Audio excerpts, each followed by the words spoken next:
இன்னைக்கு தமிழகத்தில் நாம் ஏற்கனவே சொல்லி இருந்தோம். நம்முடைய மறைந்த தலைவர் ஆம்ஸ்ட்ராங் அவருடைய இல்லத்திற்கு சென்று விட்டு பத்திரிகையாளர் சந்திப்பு பண்ணும்போது பத்திரிகையாளர் கேட்டாங்க, இன்னைக்கு போலீஸ் ஸ்டேட்டாக தமிழ்நாடு மாறிடுமா அப்படின்னு. அன்றைக்கே நம்ம சொன்னோம், திரும்ப ஒரு வாரம் கழிச்சு என்கவுண்டர் பண்ணுற வேலை இதுக்கெல்லாம் போகாதீங்க.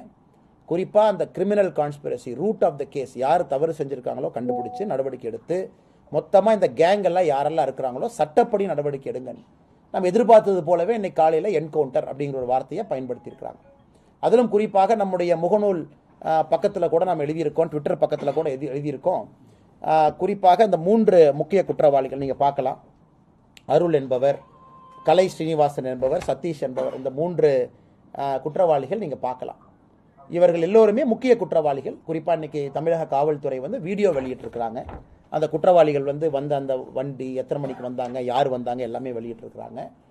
அவசரமாக என்கவுண்டர் அப்படிங்கிற பேரில் ஒரு மனிதனுடைய உயிரை படிக்க வேண்டிய அவசியம் என்ன? ஏன்னா அவங்க சரண்டரான குரூப். அது அவங்களே போலீஸ் ஸ்டேஷனில் வேகமாக சரண்டரான குரூப்பு எப்படி தப்பியோட முயற்சிப்பான்? இது ஒரு லாஜிக்கலான கேள்வி. யாராவது காணாமல் போன ஒருத்தனை சுற்றி வளைச்சு பிடிச்சு அப்படிங்கிற என்கவுண்டர் தான் இது வரைக்கும் பார்த்துருக்கோம். இந்தியாவில் முதலாக இதாகத்தான் இருக்கும். சரண்டரான ஒருத்தரை என்கவுண்டர் அப்படிங்கிறாங்க. அதை தாண்டி இரண்டாவது மிக முக்கியமானது, காலையில் வெப்பன் டம்ப், வெப்பன் எங்கே ஒளிச்சு வச்சிருக்கிறாங்க கண்டுபிடிக்க போனோம், அங்கே துப்பாக்கி எடுத்து எங்களை சுட்டாங்கன்னா துப்பாக்கி எங்கே இருந்து வந்துச்சு? இரண்டாவது. மூன்றாவது, அதிகாலையில் செல்ல வேண்டிய காரணம் என்ன? நாங்கள் யாரையும் டிஃபெண்ட் பண்ணல, கடுமையான நடவடிக்கை எடுக்க வேண்டும் என்று வலியுறுத்தக்கூடிய ஒரு கட்சி பாரதிய ஜனதா கட்சி. சட்டம் ஒழுங்கில் சமரசம் இல்லாத ஒரு கட்சி. இருந்தும் கூட ஒரு பக்கம் திமுகவினுடைய புள்ளிகளாக இருக்கக்கூடிய முக்கிய குற்றவாளிகள் இருக்கிறாங்க. அதையும் நம்ம புகைப்படத்தை நம்ம காட்டியிருக்கோம். இன்னொரு பக்கம் காலங்காலத்தில் நேரமே என்கவுண்டர் அப்படிங்கிற வார்த்தையை பயன்படுத்த வேண்டிய அவசியம் என்ன? ஸோ தமிழக அரசு முறையான திசையில் தான் கொண்டு போகிறாங்களா, இல்லை இதையும் திருவேங்கடம் இறந்துட்டார், ரைட், ஓகே, இப்போ திருவேங்கடம் சொல்கிற கன்ஃபெஷன் ஸ்டேட்மெண்ட்டில் என்ன சொல்லியிருக்காரு, அதை வச்சு கேஸ் முடிய போதா? ஏன்னா இது போன்ற கேஸுகளில் முக்கியமாக ஒரு நீதிமன்றத்திற்கு போகும் பொழுது அந்த கேஸினுடைய உண்மை முகம் நமக்கு தெரியும். குறிப்பாக இது போன்ற கேஸ். ஏன்னா ஒரு பக்கம் கேங் வார்னு தமிழக அரசே பயன்படுத்துகிறாங்க, காவல்துறை பயன்படுத்துகிறாங்க. இன்னொரு பக்கம் வேற ஏதோ கேஸுக்கு சம்பந்தமான பஞ்சாயத்து டீலிங்கிறாங்க. பாரதிய ஜனதா கட்சி எங்களுடைய ஆர்கியூமெண்ட் இது பொலிட்டிக்கல் மர்டர் அப்படின்னு நம்ம சொல்கிறோம். ஒரு கட்சிகளும் ஒரு வாதத்தை வைக்கும் பொழுது இந்த கேஸை அவசர கதியில் முடிக்க வேண்டிய அவசியம் என்ன என்பது தமிழக மக்களுடைய கேள்வியாக இருக்குது. அதனால் இன்னைக்கு நாங்கள் வீடியோ ஃபுட்டேஜ் ரிலீஸ் பண்ணிட்டோம், அதை பண்ணிட்டோம் என்று சொல்வதை விட உண்மையாலும் இது என்ன நடந்துச்சு, பேக்ரவுண்ட் என்ன? முக்கிய குற்றவாளி நீங்கள் இல்லை. இன்னைக்கு முக்கிய குற்றவாளி நமக்கு தெரியும். சார்ஜ் ஷீட்டில் சார்ஜ் அபேட் அப்படிங்கிற வார்த்தையை பயன்படுத்துவாங்க. ஒரு முக்கிய குற்றவாளி இறந்த பிறகு சார்ஜ் ஷீட்டில் பேர் வராது, பேர் எடுத்துருவாங்க. அப்போ முக்கிய குற்றவாளி ஒரு கொராபரேட்டிவ் எவிடன்ஸ் கொடுக்க முடியாது.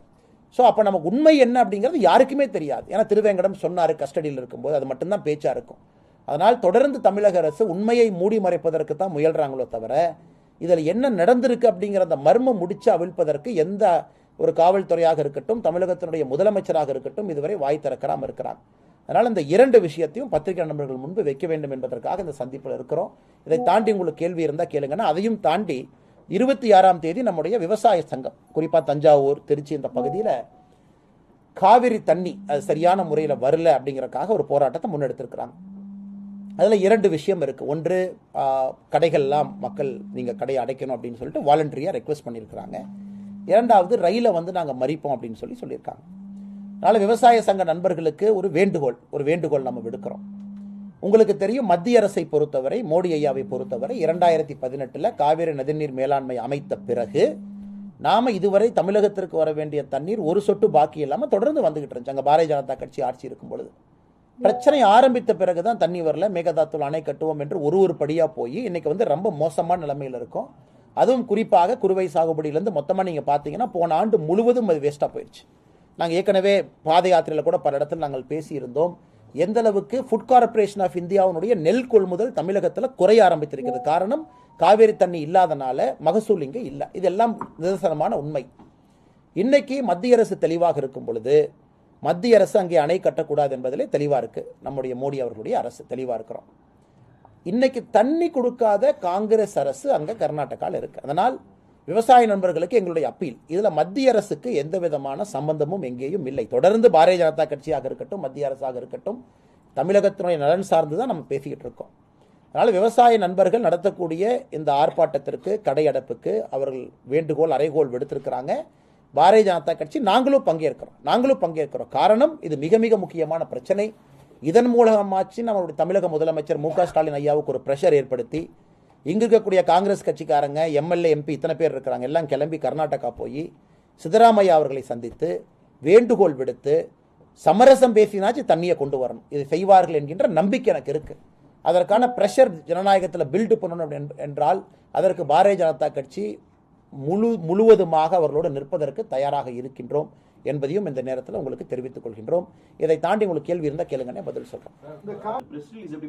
சென்னை கமிஷனர்ல வந்திருக்கு, அந்த இன்சிடென்ட்ஸ் ஒவ்வொன்றையும் வந்து நரேட் பண்ணியிருக்காங்க, வெளியே போனாங்க, கன்னு வந்து அக்யூஸ்ட் இருக்கு அப்படின்றாங்க. எப்படி நாளைக்கு முன்னாடி கூட வந்து ஒரு என்கவுண்டர் நடந்திருக்கு, கிட்டத்தட்ட ஒரு 2-3 நாள் நடந்த ஒரு 2வது என்கவுண்டர். சார் நீங்க சொல்லுங்க sir, your senior journalist sir, நீங்க நிறைய விஷயங்களை பார்க்குறீங்க. சரணடைந்த ஒரு குற்றவாளி, இவங்க யாருமே போய் கஷ்டப்பட்டு போய் தனிப்படை போட்டு 10 தனிப்படை பிடிக்கல, 2 மணி நேரத்தில் எல்லாம் அந்த ஏசிபி ஆஃபீஸ் அந்த மாதிரி சரண்டர் ஆகிறாங்கன்னா, சரணடைந்த குற்றவாளி இந்த கேஸில் ஏகப்பட்ட மர்மம் இருக்கு. இது வந்து இல்லை ஒரு குழந்தைக்கு ஏதோ ஆயிடுச்சு, ஒரு பெண்ணுக்கு ஏதோ ஆயிடுச்சு, தமிழ்நாட்டில் இதுக்கு மாதிரி நிறைய நடந்திருக்குண்ணா, இல்லைன்னு நான் சொல்லிங்க.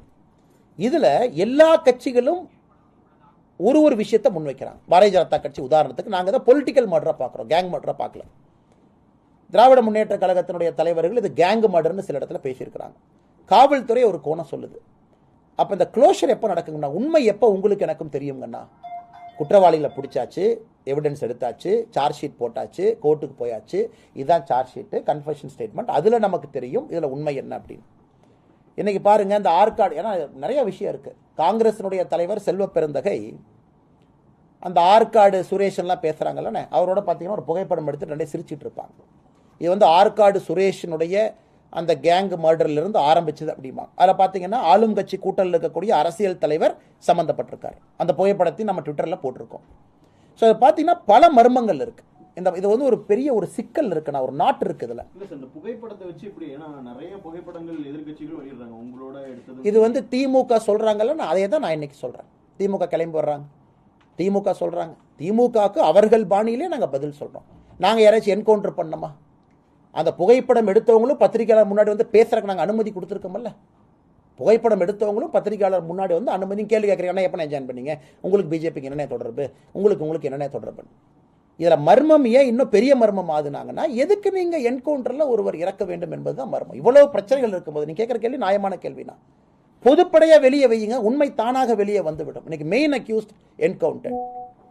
அக்யூஸ்ட் என்கவுண்டர் பண்ணதுக்கப்புறம் அடுத்து சொல்லுவாங்க, நீங்கள் சார்ஜ் ஷீட் பாருங்க, அவர் தான் கான்ஸ்பிரேட்டர்னு சொல்லுவாங்க, அவர் தான் பிளானே பண்ணாருன்னு.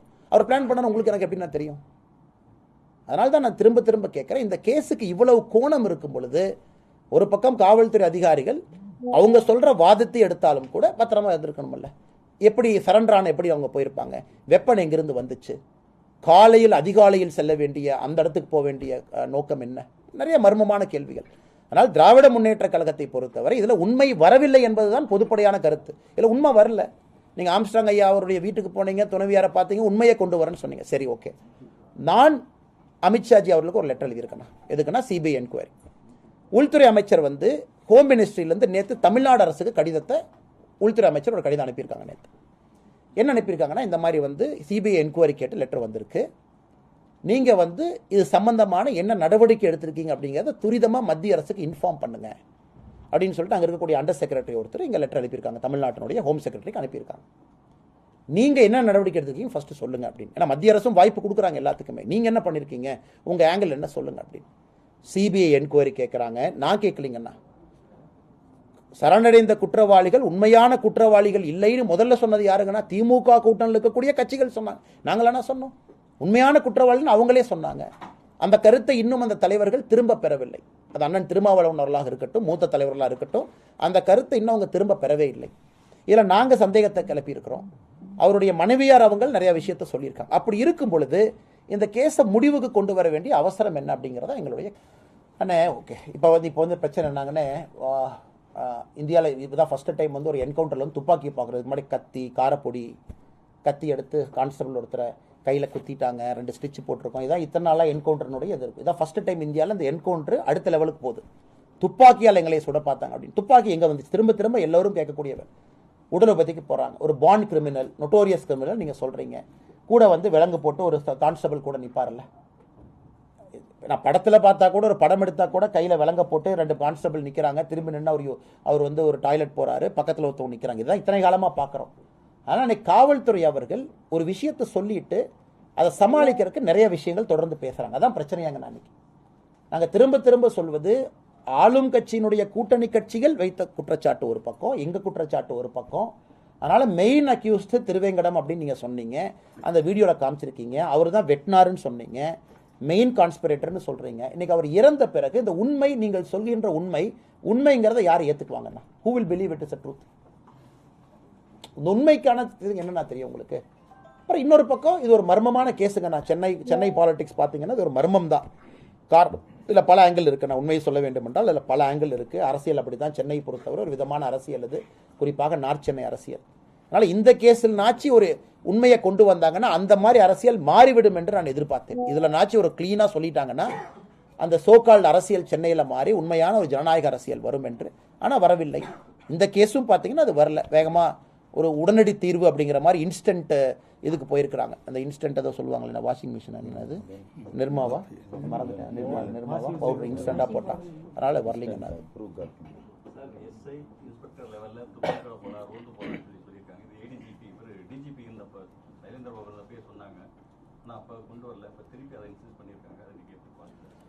ஆனால் என்னை பொறுத்தவரை குறிப்பாக நான் அதை வரவேற்கிறேங்கண்ணா. 2 விஷயத்தில் பார்க்குறேங்கண்ணா. ஒன்று, காவல்துறையினுடைய பாதுகாப்பு முதல்ல முக்கியங்கண்ணா. காவல்துறை பாதுகாப்பாக இருக்கணும்.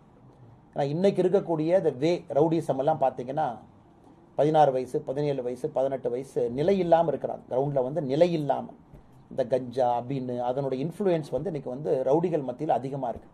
சென்னையில் பார்த்தீங்கன்னா பட்டப்பகல் அந்த குரூசம் மர்டரை பாருங்கண்ணா. அது ஒரு சாதாரண மனிதன் செய்ய முடியாதுங்கண்ணா. ஒரு சாதாரண மனநிலையில் இருக்கக்கூடிய மனிதன் அந்த மாதிரி கொலையை பண்ண முடியாது. அப்படி இருக்கும்பொழுது காவல்துறை போய் தடுத்தா காவல்துறையை வெட்டுவாங்க. ஏன்னா அந்த நிலை இழந்தாச்சு. they don't have that sense of balance. அப்போ காவல்துறைக்கு துப்பாக்கி என்பது முதல்ல அதை அவங்கள பாதுகாத்துக்கிறது. 2வது, பப்ளிக்கில் யாராக இருந்தாலும் கூட நீங்கள் ஷூட் பண்ணுங்க, ஒன்றும் பிரச்சனை. அதுக்கு தான் துப்பாக்கி இருக்குன்னு, protection of law and order. அதனால் இதை கண்டிப்பாக நாங்கள் வரவேற்கிறோம். அதே நேரத்தில் காவல்துறையும் வெல் ட்ரெயின்டு தான், எப்போதை பயன்படுத்தணும் எப்போது பயன்படுத்தக்கூடாது. இன்றைக்கி பார்த்தீங்க அமெரிக்காவில் ட்ரம்ப் அவரை பார்த்தீங்க, அங்கேருந்து ஒரு ஷூட்டர் சொல்கிறாரு, பின்னாடி ஒரு சீக்ரெட் சர்வீஸ் ஏஜென்ட் திரும்ப ஃபயர் பண்ணுறாரு, இன்ஸ்டண்ட்டாக ரியாக்ட் பண்ணுறாங்க. அதில் ஒரு சிவிலியன் இறந்துட்டாங்க, ஒரு 2 சிவிலியன் படுகாயம் அடைஞ்சிருக்காங்க. அது மேபி இன்வெஸ்டிகேஷனில் தெரியும் யார் மேலே தவறு, அது அக்யூஸ்டனுடைய துப்பாக்கியில் சுட்டதா இல்லை திரும்ப அவங்க ரிட்டையர் பண்ணும்போது சுட்டதா அப்படின்னு. நான் அதற்காக ஒரு சமுதாயம் வந்து பொறுத்து கொண்டிருக்க முடியாதுன்னா, தமிழகத்தில் காவல்துறையினுடைய கீழ்மட்ட அதிகாரிகள் சப் இன்ஸ்பெக்டர் எபோவ் வந்து துப்பாக்கியோடு ரோந்துக்கு போகிறாங்கன்னா நம்ம வரவேற்க வேண்டிய விஷயம் தான். ஆனால் நீங்கள் சப் இன்ஸ்பெக்டர் எபோவ் தானே சொன்னீங்க.